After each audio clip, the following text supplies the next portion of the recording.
तू अब यहां से जा सकता है। जय भैरव। नमस्ते माँ जी। अरे नमस्ते नमस्ते। हेलो निकिता। हेलो। नेहा दिखाई नहीं दे रही है। बुलाती हूँ। नेहा देखो तो निकिता आई है। आप बैठिए ना। हाय निकिता। हाय। ये ले बेटा, नेहा को दे दिए। परसों मेरा बर्थडे है, तू जरूर आना। I will wait for you. Okay, मैं जरूर आऊंगी। माँ जी, नेहा के साथ आप भी आ जाते तो हमें बहुत खुशी होती। मुझे पता नहीं मैं आ सकूंगी या नहीं, लेकिन नेहा को जरूर भेजूंगी। आप बैठिए ना, चाय वाय पी लीजिए। अरे बाजी नहीं, हम चलते हैं क्योंकि हमें और बहुत सारे कार्ड बांटने हैं। अच्छा ठीक है। नमस्ते माँ जी। नमस्ते। नमस्ते माँ। बाय बाय नहीं बाय।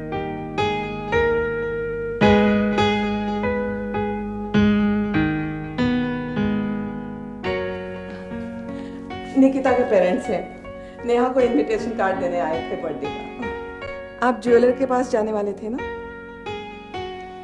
वहीं से तो मैं आ रहा हूँ। सब कुछ ऑर्डर दे दिया है, 1-2 दिन में सब कुछ तैयार भी हो जाएगा। बाकी की तैयारियां भी करीब करीब हो चुकी हैं। कुछ इनविटेशन कार्ड्स बांटना बाकी है बस। तुम राकेश नाथ के पास गई थी? हाँ। क्या कहा उन्होंने? ये पूछिए कि क्या क्या नहीं कहा। कह रहे थे वो खुद तो शादी पे नहीं आएंगे, कल्पना को भी नहीं आने देंगे। बड़ा घमंड दिखा रहे थे। मेरा भी कुछ ऐसा ही अंदाजा था। खैर, चंदन पर जहर का असर नहीं होता कल्याणी। कहने दो जो कहते हैं वो। बात इस हद तक बढ़ जाएगी कि मैं सोच भी नहीं सकती थी। हालांकि कल्पना की माँ उन्हें बहुत समझाने की कोशिश कर रही थी। कल्पना अगर सही होती तो राकेश नाथ की क्या मजाल थी। बाप के शह पर ही तो कल्पना इस घर को बर्बाद करने पर तुली है। मुझे तो एक डर और भी है। हमारे घर में नई बहू आने वाली है। बड़ी बहू का रवैया अगर यही रहा तो। कल्याणी, शुक्ला और ममता कल्पना के नेचर को बहुत अच्छी तरीके से जानते हैं। मेरा डर सिर्फ यही है कि क्या कल्पना का व्यवहार ऐसे ही रहेगा? क्या अजय इसी तरह? होनी को स्वीकार कर लो कल्याणी। वो तो मैंने स्वीकार कर ही लिया है, पर राकेश नाथ जी अपनी बेटी की खुशी के लिए नन्ही नेहा का बचपन बर्बाद कर रहे हैं।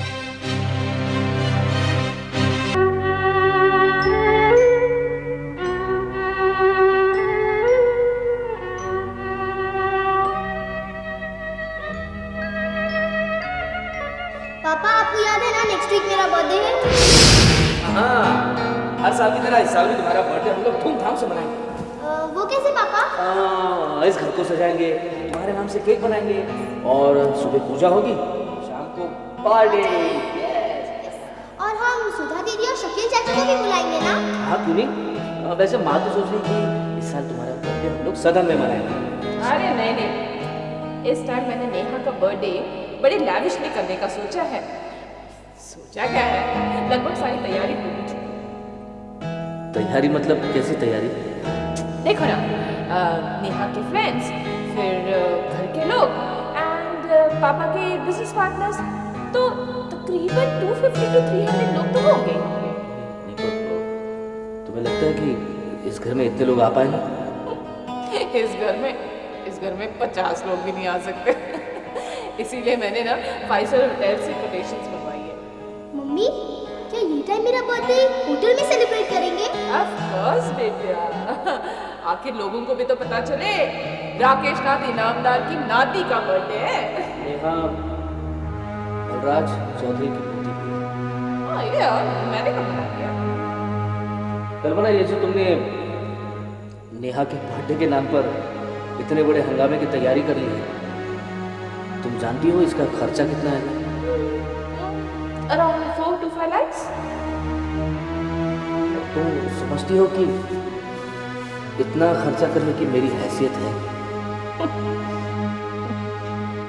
तुम्हारी ना सही, मेरे पापा की तो है।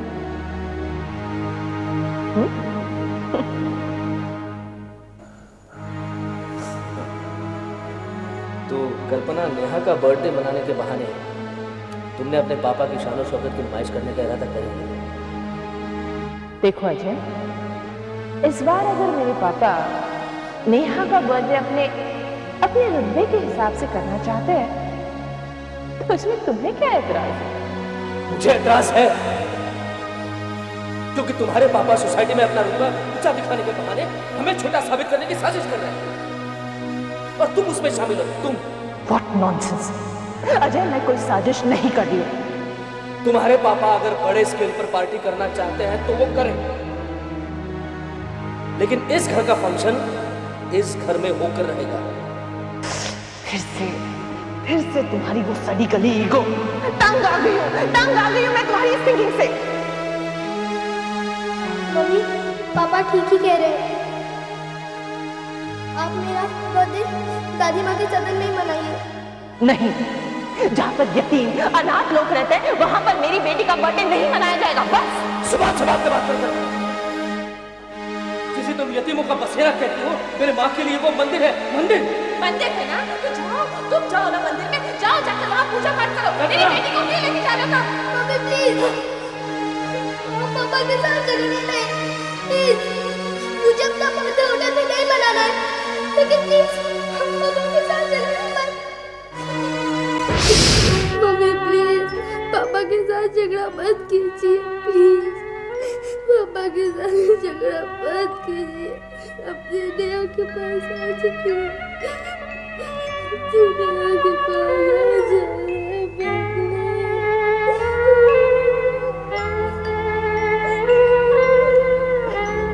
नेहा, बेटा, नेहा, क्या हुआ नेहा? नेहा, क्या हुआ बेटे? रो क्यों रही हो? हाँ? तबीयत तो ठीक है ना तुम्हारी? बुखार तो नहीं है? बुरा सपना देखा क्या?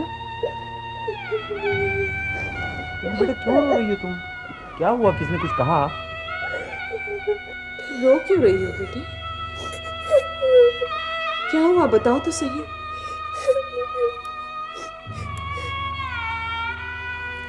मुझे माँ की याद आ रही है।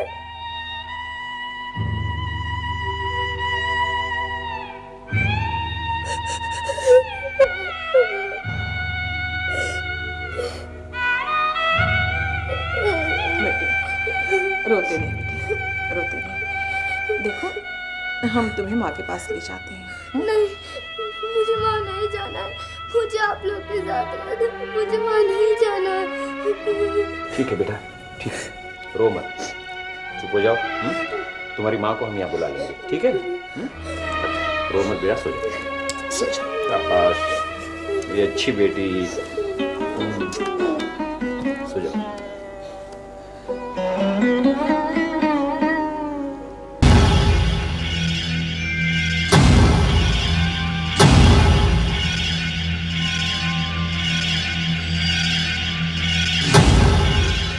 भाई आप? तेरा ससुर आया था मेरे पास एक ऑफर लेकर। कैसा ऑफर? यही कि जो बात तूने मेरे और विजय के बारे में उसे बताई है, अगर मैं वही बात चौधरी खानदान के आगे कंफर्म करता हूं तो वो मुझे मुंह मांगी रकम देगा। भाई सच कहता हूं, मैंने इनामदार साहब। झूठ बोलता है तू वकील, झूठ बोलता है तू। मैं तेरे रस्म से वाकिफ हूं। मेरी बात का यकीन करो, मैं सच कहता हूं, मैंने उन्हें कुछ नहीं बताया। मैं तो मिला ही नहीं तू उनसे, इतने दिनों से तेरी मुलाकात ही नहीं है। वकील, ये छोटी दलील कोर्ट में जज के आगे काम आ सकती है, लेकिन साबला भाई के आगे नहीं। अरे कैसा आदमी है तू? कोर्ट में इतने बड़े बड़े केस लड़ता है और ये छोटी सी बात तू हासिल नहीं कर पाया। चंद रुपयों के लिए तूने अपने ईमान को बेच दिया। मतलब है, मेरी बात पर यकीन करो, मैं दुनिया से झूठ बोल सकता हूँ लेकिन आपसे कभी नहीं।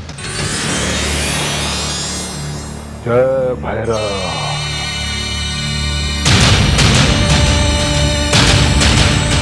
वकील, जो पेशे और ईमान से झूठा होता है ना, वो किसी के आगे भी झूठ बोल सकता है। गेम खेल रहा है अपने ससुर के साथ मिलकर, मैं उसे सक्सेसफुल नहीं होने दूंगा। भाई मेरी बात का यकीन करो, अरे मैं अपने धंधे की कसम खाता हूँ। क्यों झूठी कसम खाते हो अपने धंधे के वकील? क्यों? चलो मान लेते हैं कि मुझे गलतफहमी हुई, लेकिन जिस दिन इस गलतफहमी पर सच की मोहर लग गई ना, काट कर फेंक दूंगा तुझे।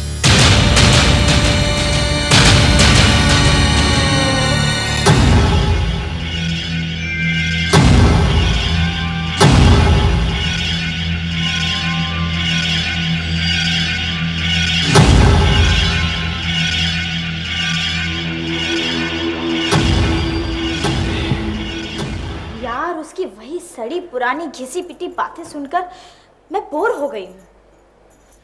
चले जाओ यहाँ से, मुझे नहीं जीना, मुझे इस जिंदगी से सख्त नफरत है। चले जाओ।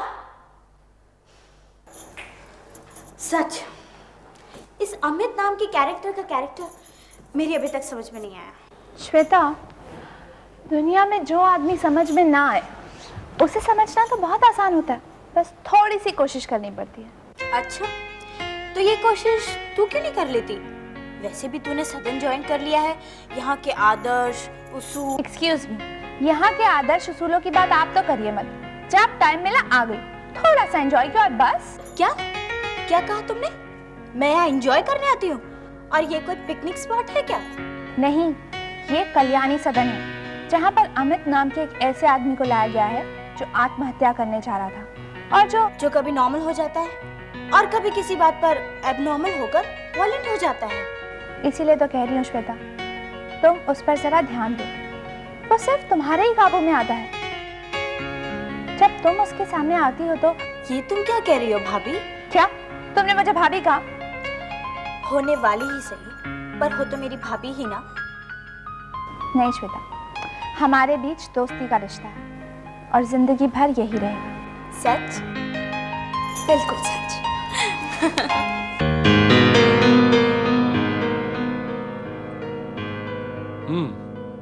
तो तुम अपनी ननद से मिलाई?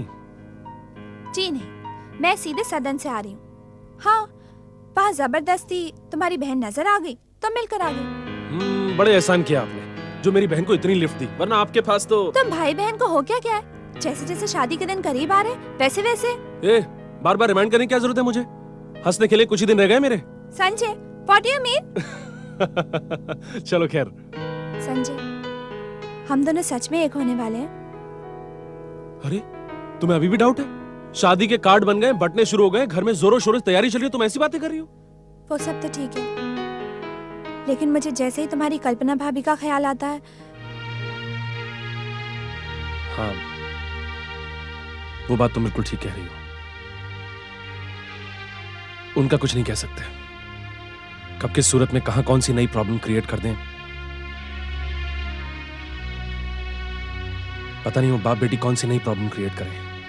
मुझे तो पक्का यकीन है वो ये शुभ काम ऐसे ही नहीं होने देंगी, कोई ना कोई मुसीबत जरूर खड़ी करेंगी। उसका अंदेशा मुझे भी है। इनफैक्ट माँ और पापा तो दिल ही दिल में डरे भी हुए हैं।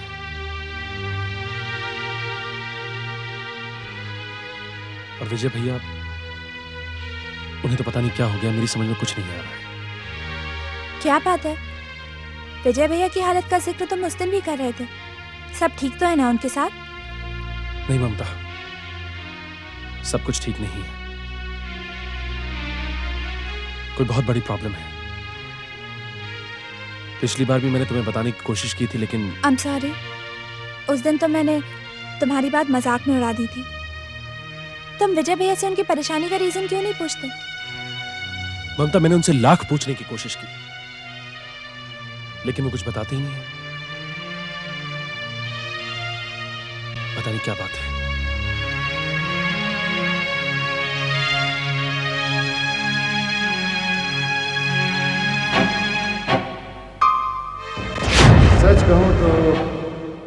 कल्याणी देवी जी के तीनों बेटों में तुम्हें सबसे ज्यादा महान।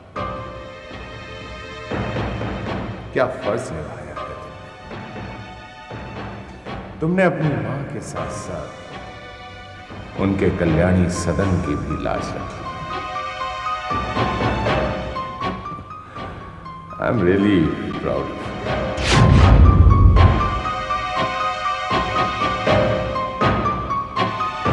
क्या तुम डावला भाई को जानते हो?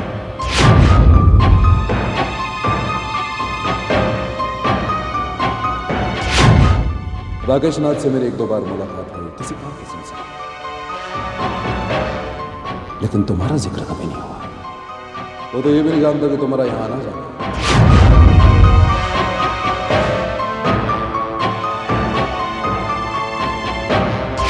भाई विजय, मैं वकील हूं और वकील लोग अपने क्लाइंट की बातें किसी दूसरे को नहीं बताते, खासतौर से मेरे जैसा वकील जो अपने क्लाइंट की बात किसी को नहीं बताता। अगर मुझे पता चला कि आपने इनामदार को इस बारे में कुछ भी बताया तो मैं इस बात को भूल जाऊंगा कि आप मेरे बड़े भाई के साड़ू भाई हैं।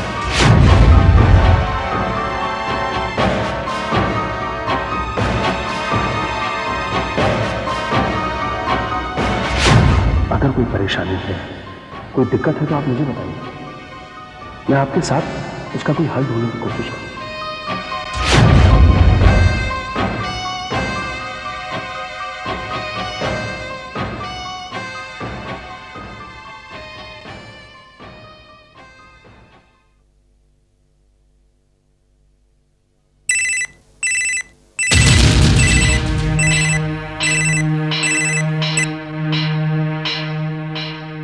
जल्द से जल्द यहां आ जाओ। जय भैरव। विजय, ये क्या हो गया है तुम्हें? चुप क्यों? मैं तुमसे कितनी बार कह चुका हूं कि वो राकेश नाथ आया था मेरे पास। वो तुम्हारा दोस्त है ना, वकील आदित्य। उसने उसे सब कुछ बता दिया। क्या कहा तुमने? फिर से कहो। कहना क्या है विजय? तुम्हारे और मेरे बीच जो खुफिया डीलिंग हुई थी वो बात लीक हो चुकी है। तो इसका मतलब आदित्य शानबाग ने इस राज पर से पर्दाफाश किया है। मैं उसे नहीं छोड़ूंगा। तुम उसका कुछ नहीं कर सकते विजय, कुछ नहीं। उसको तो मैं ऐसा सबक सिखाऊंगा कि वो जिंदगी भर याद रखेगा। क्या मिलेगा तुम्हें ये सब करके? जरा ठंडे दिमाग से सोचो, समझो और फिर करो। तुम कितना भी कुछ कर लो, तुम खुद को ही मुजरिमों के कटघरे में पाओगे। और तुम अकेले नहीं होगे, तुम्हारा सारा खानदान होगा। तुम्हारी वो मां होगी जिसके मान सम्मान इज्जत के लिए तुमने ये सब किया, समझे?